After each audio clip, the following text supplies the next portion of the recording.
What is up, Flyers fans? We're back. Another episode of The Florida Flyer. Um, so I didn't record one last week because there just wasn't a lot of gameplay or wasn't a lot of time. But they just beat Boston today in overtime, 4-3. And I think that it was time for a new one. And I'm a little fired up. I like that we beat the Bruins, a team that is almost back to full strength. With Patrice Bergeron coming back, Chara's back. I think they're still missing Charlie McAvoy, but they're very much almost back to full health, as healthy as teams can be at this year. So I just wanted to talk about this game more specifically. I think the win against Colorado was huge as well. The overtime loss to Dallas hurt, but we'll get more into that stuff in a little bit. But about the Boston game, I really think for all of the crap that was being spewed about Peter Mrazek, I feel like he definitely won this game for the Flyers. 36 saves on 40 shots, I believe it was, or 39 shots. Math is hard. And he made 3, 4, 5 saves that he probably shouldn't have made. The one with Pastrnak in the first period, which led to G going down the ice and scoring the first goal. Definitely comes into mind. If they score there, it's probably at least a little different of a game. But he did that a couple of times, and as many issues as he has with rebound control, he looked like he played a little deeper in the net today, and that kind of beat him on Boston's first goal. It worked against him. But I think the more we can get him to not be as aggressive, continue to be aggressive, but to play back in his net a little bit more would be better, just for angles and such. But I think Mrazek was very underrated in this game, and I think against, I believe it was Colorado. I think he played a great game. 17 saves on 17 shots. You can't be upset about that. So this team again, just they take time off, and I don't know what it is, but the inconsistencies. I mean, you're going to have down periods here and there, and you're not, playing a full 60 is definitely tough. But it seems like they almost take periods off, and the second period was what it seemed like for me against Boston is when they took this game off. And then the third period, Boston was still down, and they kind of took it to the Flyers for a little bit. But it was refreshing to see them not dump the puck as much with a 1-goal lead as they normally do. So I'm hoping that's something that continues as we move forward in the rest of the season, and hopefully almost certainly into the postseason. But I wanted to kind of look into stuff like that, and I was curious because we keep talking about these power play troubles that this team has. I looked back for the month in the last calendar month, so from the 1st of March to the 1st of April, which is today. I went back and looked at the power play statistics for just the team. I didn't look at penalty kill. That's one I think I'm going to do at the end of the season for the last month of the season or so. And I looked at goal differential based on plus minus, which is a stat that I believe to be outdated, but something that this team relies on, and I feel like they use more than most teams do. For those of you that don't know, Corsi is something that is at least a little better at tracking stuff like that. And I expect to myself learn more about that stuff this upcoming offseason when there's less games to watch and whatnot. I expect to look at more defining traits and characteristics, play driving statistics, because that's the way I think this game is going. There's just better ways to look at the game statistically, and plus minus is something I feel like the Flyers still use, and it's a little outdated. So for example, if somebody jumped over the boards on a line change, but there was a breakaway going the other way, that person now gets a minus because they were on the ice for the goal, even though they weren't even on for that shift. They could even be in between a change.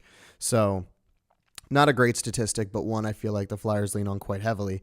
And on the ice for that tying goal with 3.8 seconds on an icing call. So to be fair, Hack didn't get the guys that he would have wanted out there. But this is, in my mind, the second unit.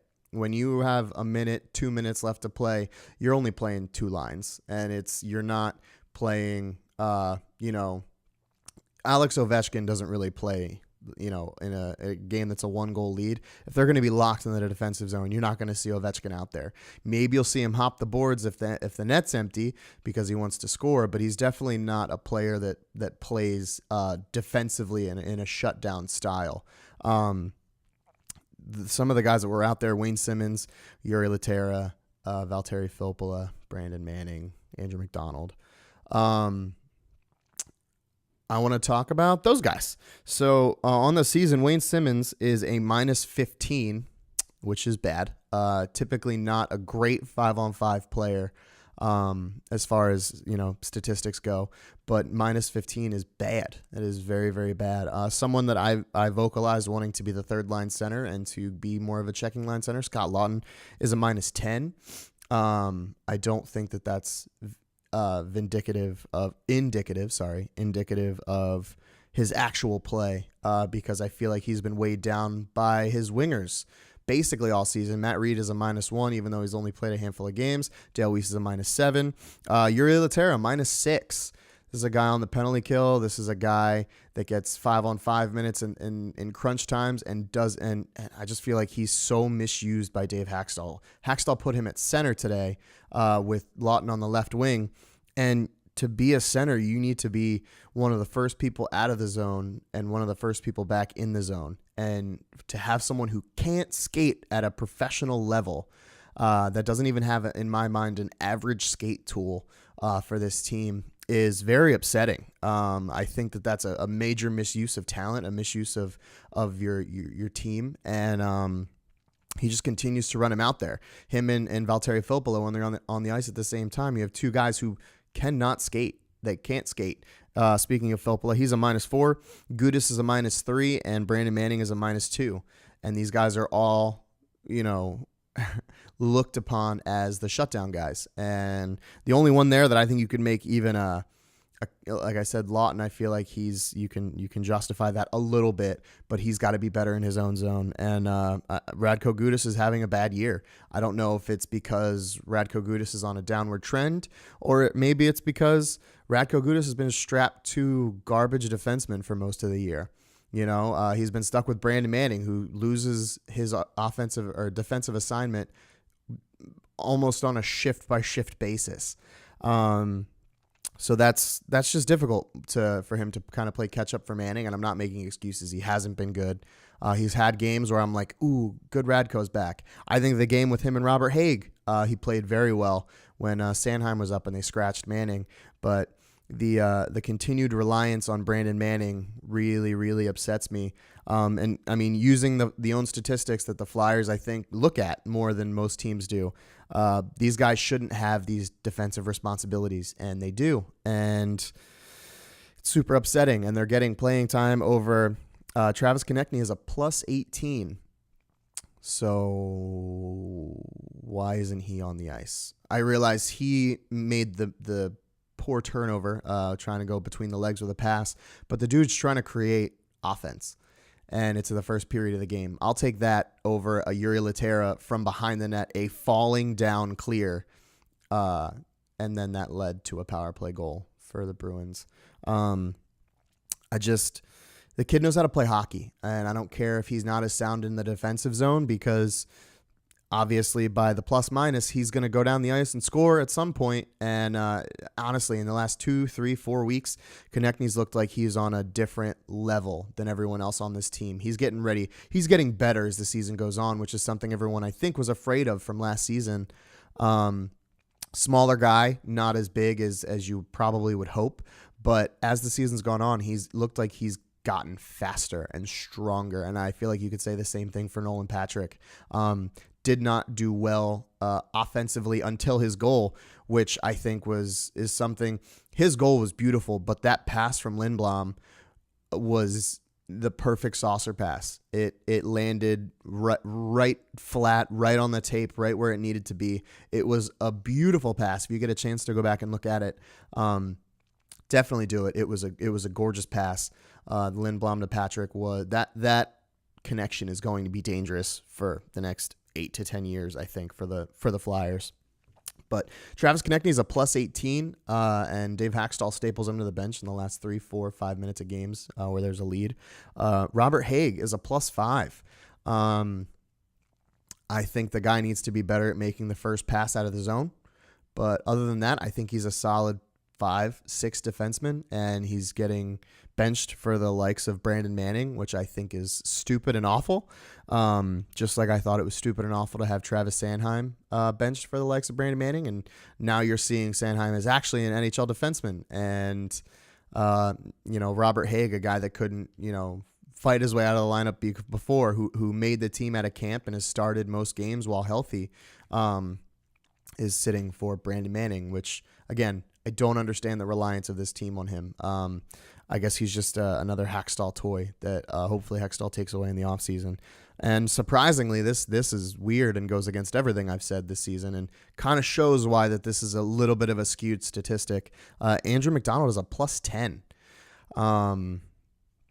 I don't know how that got there, but I think that that's the perfect example. He's not the greatest defenseman in the world, but by plus minus, he's a plus 10. So that is that's a little crazy, but yeah, I just don't understand the usage of certain players in certain times by Dave Haxtell, but we've said that all season. So from March 1st to April 1st, all 16 games, the Flyers went 6, 6, and 4. So 6 wins, 6 losses, 4 overtime losses, which gets you 4 loser points.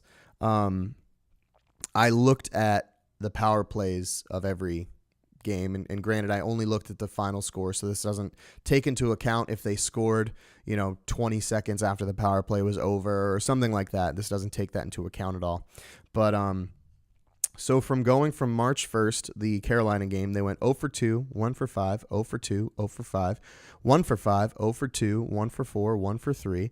So 2 games, back-to-back games with a power play goal. 0 for 2, 0 for 3, 2 for 4, 0 for 2, 1 for 3, 0 for 2, 0 for 2, 0 for 2.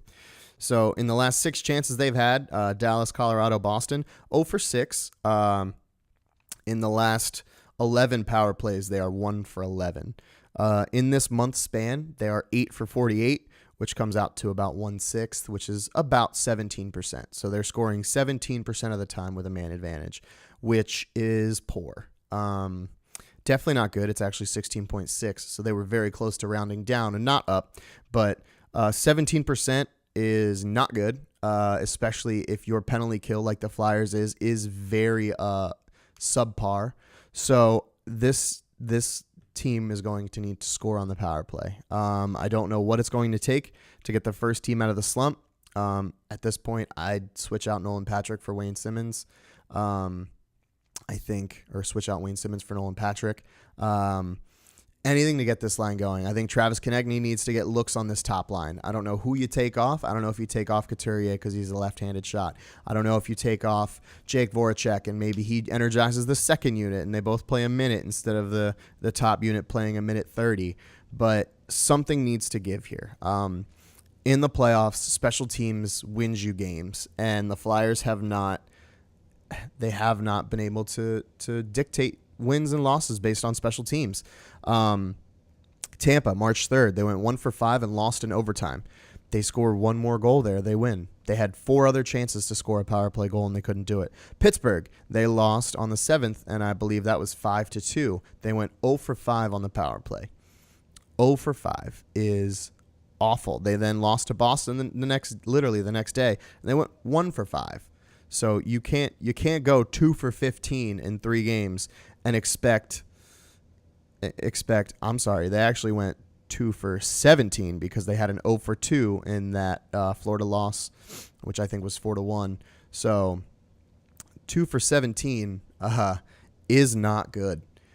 This team really needs to figure it out, and I know power plays and special teams in general go through ebbs and flows, but yeah, they really need to get their power play together. This top unit has been, for the last few years, 4 years, I think, 5 years, one of the best power play units in hockey. And this year, or at least in this moment, they've gone cold. They need to get out of it. If we're going to end up playing a team like Boston or Pittsburgh or whomever. Tampa Bay, lethal power play. Washington, we need to not take penalties and we need to score on power plays. That's just how the game is played. I saw a lot of stuff in this game that encouraged me, but by no stretch do I feel like they outplayed the Bruins. I think they outscored the Bruins, which is ultimately what you need to do. But if Peter Mrazek wasn't in goal, I don't know what happens. This game to me says that Peter Mrazek is an NHL goalie, and I don't think you get a win in today's game with Alex Lyon. I really don't. I don't think he's going to be an NHL goaltender moving forward. And if he does, I think he's a year or two away of NHL seasoning. I don't think he's completely prepared to take on the rigors of an NHL schedule, even though I've liked some of the things I've seen from him. But yeah, I mean, this is really all I have. Like I said, I'm super excited. A win in Colorado, a win against Boston, a point against Pittsburgh in that game. Definitely feel good, but the losses to Detroit still sting. Even losing to Pittsburgh sucks. The OT loss to Dallas, horrible. One other thing I just remembered, on a 2-on-0, Travis Konechny either needs to make that pass clean and crisp to Giroux, or he needs to shoot that puck. After both of them are shooting on fire, and I get wanting to not be selfish, but take the shot, man. Take the shot. Try and shoot it low, pad side, see if you can get a rebound. Giroux crashes the net. You can't, on a 2-on-0, you can't not shoot the puck. Dallas beat you in overtime in a 2-on-0. You can't let that dictate, wanting not to be selfish, especially Konechny, how hot he's shooting right now. And Giroux, 2 goals tonight. That overtime winner was disgusting. It was beautiful, but this team needs to shoot more. I feel like they're going for the pretty pass, and that is relevant and evident on the power play, to say the least. So 8 for 48, 1 for 6 total, 17%. Definitely not going to get it done. So I hope to see these guys win a round. I think if they play the way that they can play and they win in spite of some of the decisions Dave Haxtell makes as far as deployment, I think they could win a round. Do I think these guys could win the Stanley Cup? No. I think the Golden Knights are too deep a team. I don't know if they're talented enough outside of William Karlsson to make it to the Cup this year, but Nashville's too good. Nashville's defensemen are too good. They'll make you pay. Pekka Rinne is a choke artist when he's not at home, but right now Nashville has home ice advantage, so they're going to win that. Pittsburgh owns us for whatever reason, so I think this team needs to figure out what it is and figure out how to play. And figure out how to score in the power play, because I think that is going to set them apart from other teams. If we can stay out of the box and ultimately score more goals than them, we're going to win a lot of games. So, but yeah, that's all I really got, guys. So thank you very much. I'm super excited to cover this last bit of the season. I think there's 3 games left, and there are 3 games the Flyers, I think, need to win. I believe it's Carolina, Islanders, Rangers. 6 very, very valuable points. So let's go Flyers. I'm excited. At the end of the week, this week, I will do a Florida Flyer, and I'll kind of recap the season. So I hope that it's a little longer. And yeah, so thank you guys so much for checking me out here on the Florida Flyer. My name's Pat, if you guys didn't know that, which you probably did, because if you're watching this, you're either my mother or one of my friends. So thank you guys so much. Like, subscribe, share, like us on the Junk Drawer Show. And yeah, I will hopefully see you guys next time.